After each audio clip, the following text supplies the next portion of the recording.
I'm Megan. I'm Colin. And this is Pet Sitter Confessional, an open and honest discussion about life as a pet sitter. Hi there, welcome to episode 340. Hello. 340 sounds like a really big number, so thank you for sticking around with us for however long you've been part of the show.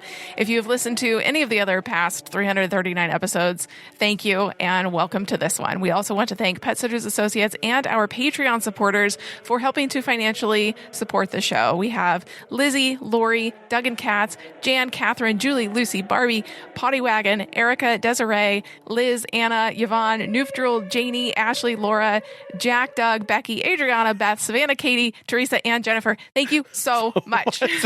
You really have no idea how much your support means and how helpful it is to continue producing and creating the show. If you have found benefit, if you have gotten value from the show in whatever way, consider supporting it. You can go to petsitterconfessional.com/support to learn all of the number of ways that you can help keep the show going.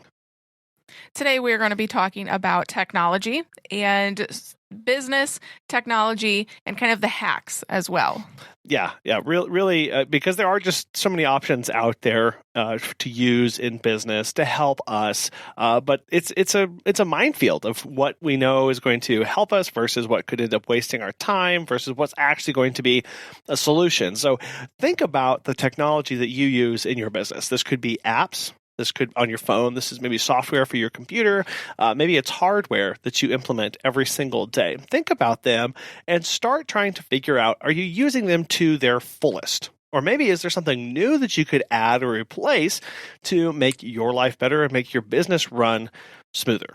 We know that many people run a very heavy technology business, and that's great that we can do that in 2022 because 30 years ago when this industry was really starting to make a name for itself, people didn't have that. People didn't have computers, phones in their pockets, walking their dogs and GPS tracked and all that stuff day in and day out of being a pet sitter and a dog walker. But now we do. And so with the heavy tech that we can do in our business, there can be two different approaches here. You can either take a pretty heavy approach and use a ton of apps and data and all that stuff, or you can take a lighter side to it.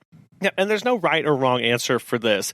As always, make sure that the tools that you are using are serving you, serving your clients well, and making the lives of your staff easier if you have them. And always ask that question: is this actually useful to me? Is it actually helping me in running my business and serving my clients well?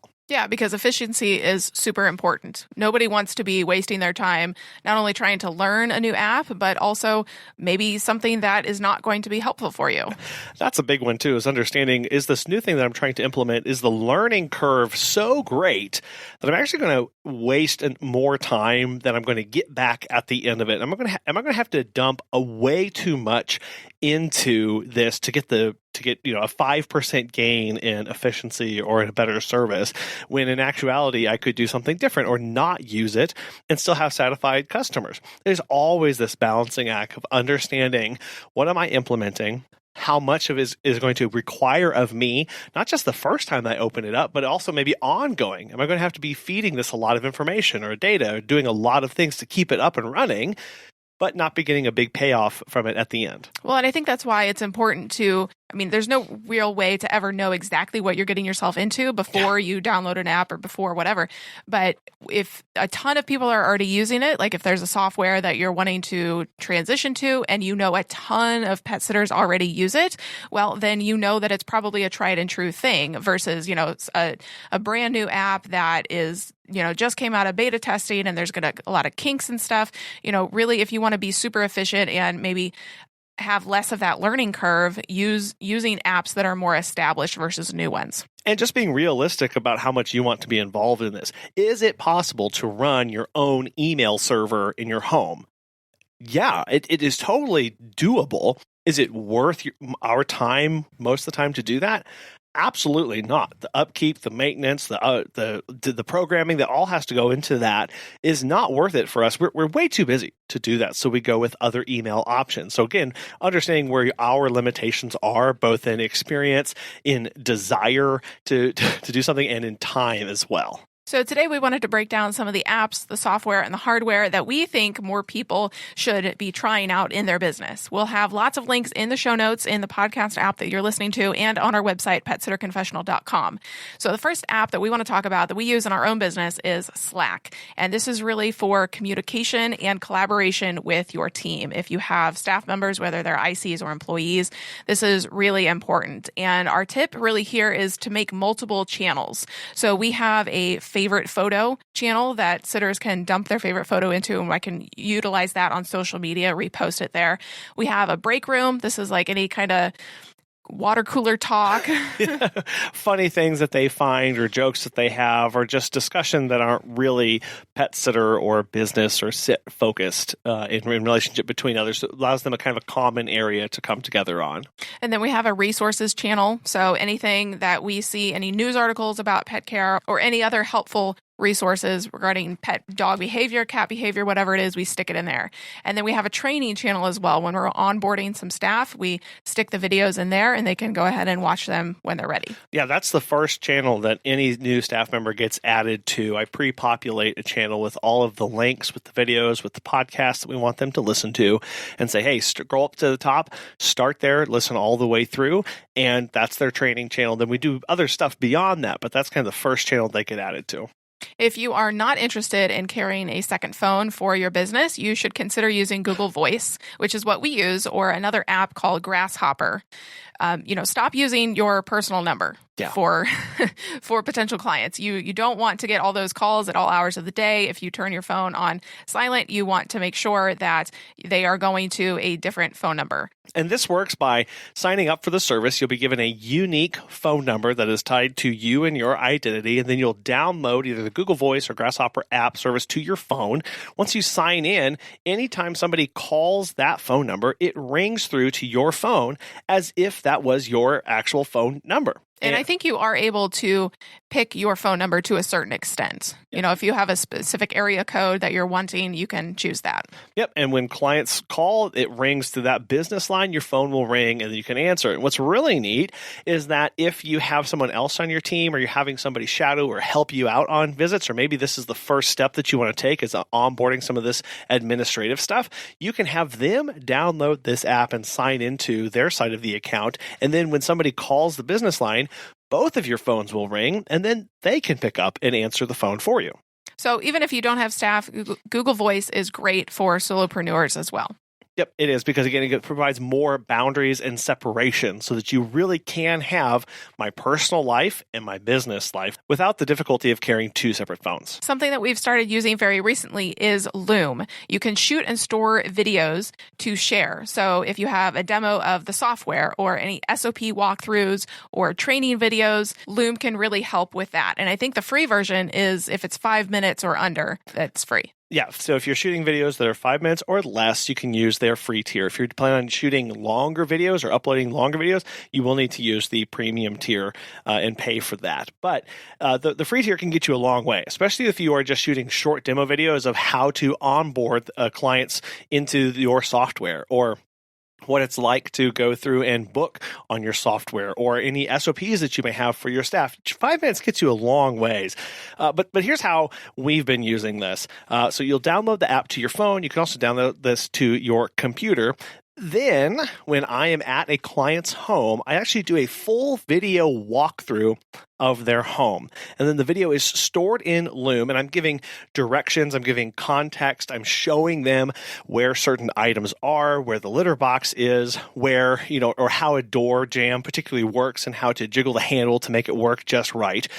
This way, anytime a new staff member comes on, or maybe a staff member hasn't been to the visit in a long time, they can go in and go to the folder that says Client Home Walkthroughs, and they can see that and now watch that video. Or I can send that to them directly and saying, hey, you've never done this client before. Here's the walkthrough of this. And they'll have the notes, the client notes and the meet and greet notes coupled with the video. All of a sudden, it becomes a very powerful way to get somebody integrated, trained on a new client pretty easily. We're also using it to upload our staff meeting. So we have a staff meeting every week. Not everybody can do it. Not everybody can show up because they might have other visits or might be working at that time. But you can track who has and who hasn't watched it, which is Very important. You can even add a call to action pop-up in the video. And we're using this for training videos on our SRPs to have the new hire sign a form agreeing that they have indeed watched the video. Because the problem that we were trying to solve is who is actually watching these videos? How do I know that they have watched it and they are understanding the information? Well, we can track that with Loom, and now with this call to action button, they're actually signing a document that says, I agree that I have agreed that I have watched this video and I understand how it applies to me and my position with you. Another video app that we do enjoy is Marco Polo. not the pool game. Maybe. Yeah. And while texting is awesome, phone calls really aren't that fun necessarily. So Marco Polo is a video messaging app where you can send and receive video messages back and forth with others. There's a premium version. There's also a free tier. And the great part about this is you can watch videos up to 3x speed, which I absolutely love. I don't think I ever listened to anything on 1x, including our own podcast. So it is perfect for, when communication is needed to show and tell. An immediate response isn't necessarily needed, but it's, again, walking through client homes or client onboarding or whatever it is. This is, I think, the major way that Megan and I actually communicate whenever I'm out in the field or whenever I'm doing a meet and greet or whenever I run into a problem or she runs into a problem. We can jump on Marco Polo, send this video to someone and go, hey, this is what I'm seeing. I want to get your thoughts on this. Just let me know what you think. And then the other person gets a notification. You can watch that video back. You can send them a video of you talking or explaining a process and go from there. I wanted to dive a little bit into email rules, and this is where it gets just probably a little bit nerdy because we start messing with some stuff behind the scenes. But if you are like me, I'm sure that you get really tired of staring at a full email inbox. Well, we need to start letting our email app and our email service do some of the work for us. So most of us use Gmail, and other providers have the same thing as well, but it actually has extremely powerful sorting and filtering tools to help automatically put emails into folders that you set up. So you can sort by either a specific sender email address or keywords or dates. There's so many things that you can apply to this. Basically, when an email comes in, the filter looks at it, goes, oh, I know where this email goes, and puts it in a special folder so you can go directly to that to find all the information that you need. So maybe you have a contact form on your website. Here's something that you can use where we're combining our contact form with an email filter. So on the contact form on your website, I know for us, I can go in and pre-populate a subject line that automatically shows up. And I have ours set to say from website : and then whatever title they put in there, the potential client, it fills that. My filter looks for that tag that says from website and automatically puts it in a folder that says website contact form. That way, it never gets lost in the main inbox. I can go right to that folder where it's got a little 1 or 2 or 3 by it, click on that, and see all the contact forms that we've received and address them individually so it never gets lost. Maybe you're subscribed to a really amazing email newsletter and you don't get it very often, or it gets deleted or you miss it some weeks. Well, set up a filter and sort feature to look for the specific email address that it's being sent from. It will go immediately into that folder that you set up that says best newsletter ever, and then you never have to wonder where it is. You can always go straight to that folder and find it immediately and start reading it. Another app that I use virtually all the time, every single day, is Canva. It is great for so many things. You can set your own templates so quickly and add elements to them. So there's the pro version. There is a free version, but with the pro version, you can set your own branding colors, templates. Basically, it's super customizable. If you have the budget to pay for it every month, I would highly recommend that. All you have to do is drag and drop photos, change the text. Everything is really done for you. You can make flyers in there, business cards, literally anything. We had an entire episode diving into Canva with Jess Bay on episode 246.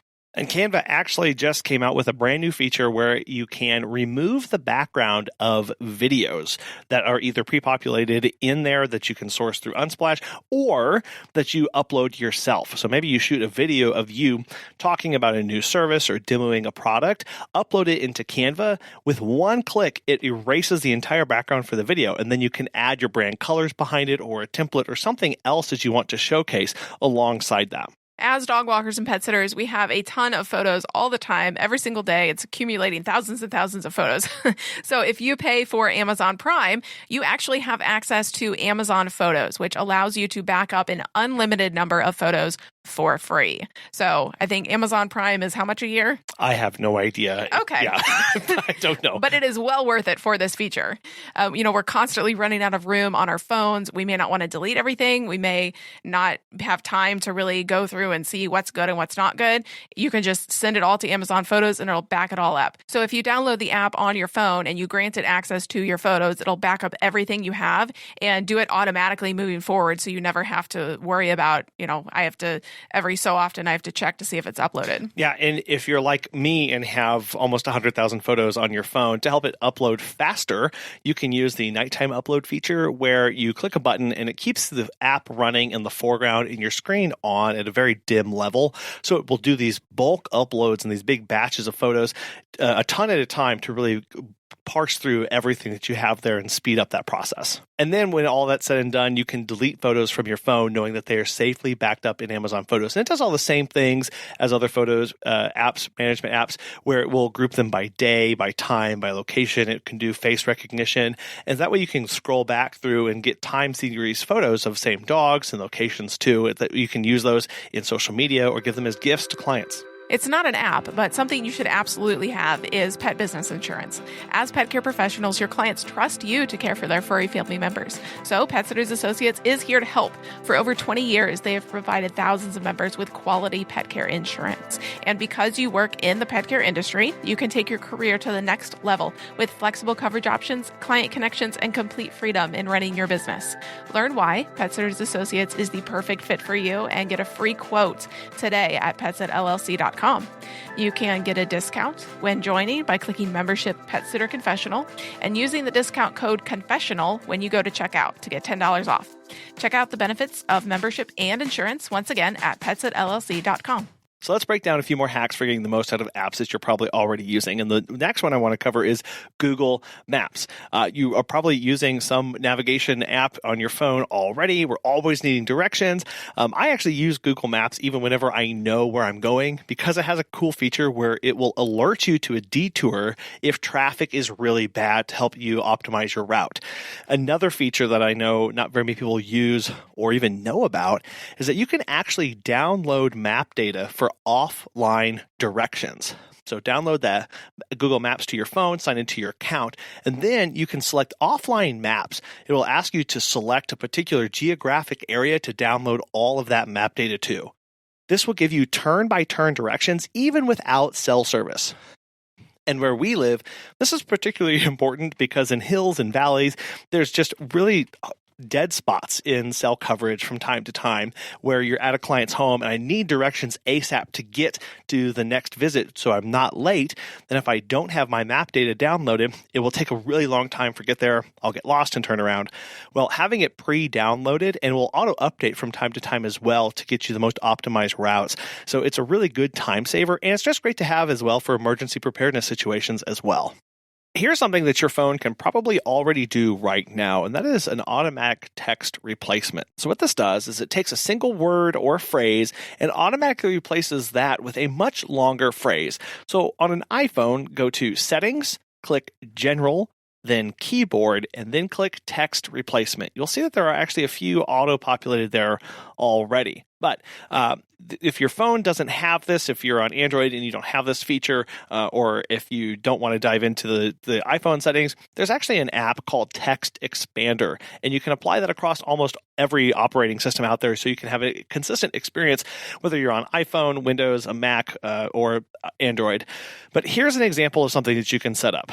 So when I type thanks, the number 4, and the letter C, this automatically expands to, "Hi, thank you for contacting us. Can you tell us about your pets, what service you are needing, and the dates you need?" So if I'm on Facebook Messenger or somebody's contacting us through text message, through Google Voice, all I have to do is type thanks 4C, and all of that text spits out and I can send it to them. It's much faster than having saved text in a notes app that you copy and paste constantly. And what's really cool is that if you have a team, you can sign up for Text Expander for Teams, and they have access to all of these same text snippets, meaning that they have a consistent way to message and respond to people, so you never have to question whether they are spelling things correctly. The next app hack that I'm going to talk about is the calendar. So if you use your personal calendar to organize your visits, you can add the address for that visit in that appointment. And then the hack here is then set the travel time to be, quote, from your current location and give an alert 5 minutes before you need to leave. So what does this do? It lets your phone know where you are, and it will alert you 5 minutes before you need to go to your next visit automatically. Which is great for helping you keep on track and on schedule no matter where you are. If you easily lose track of things on your to-do list, you can stop by adding a reminder in your phone. You can start utilizing an app to organize everything. You don't necessarily have to buy a special app. You can just use the built-in reminders or task app on your phone automatically. There's one specifically for iPhones. There's one for Androids. Most of these apps have location-based reminders. Boom. Yeah. So why should you care about this? Well, a lot of our tasks are location dependent. We're driving from client to client, meaning we have to be in a particular place to do them. So make a reminder, if it's take out the trash with the location of the client's house, who you always forget to take out the trash. And that way you don't need to get reminded about the task until you show up at their house to do it. Yeah, I love to do this, especially with our last visits for the last visit checklist, so that I don't forget the items that I need to do at that particular house. I also like setting reminders for things that don't happen very often, so once a quarter or once a year, because I forget how to do them and that they are coming up at all. So an example of this is that once a month, I report our payroll totals to our workers' compensation provider. I have a reminder set up 3 days before the due date. I include the direct link of where to report and instructions of how to do it, so I never have to wonder, because it's just infrequent enough and it doesn't take that much time that I still don't remember exactly all of the steps or what exactly all of the terms are. And so all that is in a reminder, and it's just a standard reminder that comes on my phone so that I can just click right to that. I also set a reminder for things like tax filings with links to all of the sites and software I'll need at that time to generate those reports, or people's phone numbers to call for help whenever I need it. The next tip here, we're going to borrow from Robert Strickland. So he has talked about Arlo cameras in the past, and we use Arlo cameras. They are amazing. But he uses them to monitor for cats on extended visits. If a client is going away for a week at a time and he hasn't seen the cat in a couple days, he actually sets up a camera in their house with their permission, of course, and he can monitor if the cat has been moving throughout the house when he's not there and if the cat is present at all. Yeah, there are actually several models that you can choose from, and they are all battery powered and either connect to a base station or use cell data, which is just really cool. So you can connect the base station to the client's internet router, then put the camera anywhere because it's battery powered and it doesn't need to be plugged in, and you can watch for the cat in particular areas. Then you can log into the app on your phone and access the video stream wherever you are. And here's the really best part, is that you can actually set up motion alerts for a particular area so you don't have to monitor the video stream 24/7. It then automatically saves those recordings so you can reference them later, provide those to the client, and save them and download them for somewhere else in case you need to keep them for your records. And don't worry about the batteries because they last 3 to 4 months on a charge, so you're not having to constantly recharge these things all the time. Obviously, there are a lot of things that we could be doing in our businesses. It can be so easy, especially for tech nerds like Colin. Sorry, what? To just start adding things to your Amazon cart or downloading a bunch of new apps. Yeah, I didn't even talk about setting up a Synology or how to improve your home internet. So. I don't know what that is. Anyway, but the first step is actually sitting down and asking, what problems am I having right now? What can I do to make my processes and my systems more efficient? Or how can I make the services that I provide to my clients even better? We ask those questions. We maybe write out some answers of in the best case scenario, blue sky engineering here. What would I like to see? How would I like this to work? And then you go from there, and then you start looking for apps. You start asking some questions to make sure that it's actually solving a real, genuine problem that you have. Because otherwise, you'll end up having spent hundreds of dollars and sign up for a dozen new services without actually helping you run a better business or do a better service. Well, I think the best thing is if you are having a problem in your business and you type into Google, I need to make my business more efficient in this way, and what are the best apps to help me do that? And you come up with the top 2 or 3, then you can go to, Facebook, other pet sitters like our group Sitter Confessionals, and you could say, hey, has anybody used this app to solve this problem? And you can get others' opinions on if it was good or not. Yeah, and it's not just apps, it's also services that you can sign up for. It's software, and it's everything from remembering to take out the trash to how do I file business reports better to how do I track things in a more efficient way. There are all these different use case and pain points that everybody comes across in our businesses that are unique for us and our personalities that are just going to take a special way to solve. Sometimes that's just pen and paper, and that's totally fine if that's what works for you. But if you find yourself struggling in areas, it's time to go look elsewhere to do that. Going overboard is super easy, though, so we have to make sure that we're actually helping ourselves and we're not hurting us by overcomplicating things. So I'm sure there are some tech hacks that we have missed or don't even know about yet. So if you have one that you love and works for you, you can let us know at feedback@petsitterconfessional.com. We want to thank our sponsors, Pet Sitters Associates, and our amazing Patreon members for supporting the show today. Most of all, we would like to thank you for listening. We appreciate so much you listening every week. Thank you. We'll talk to you next time.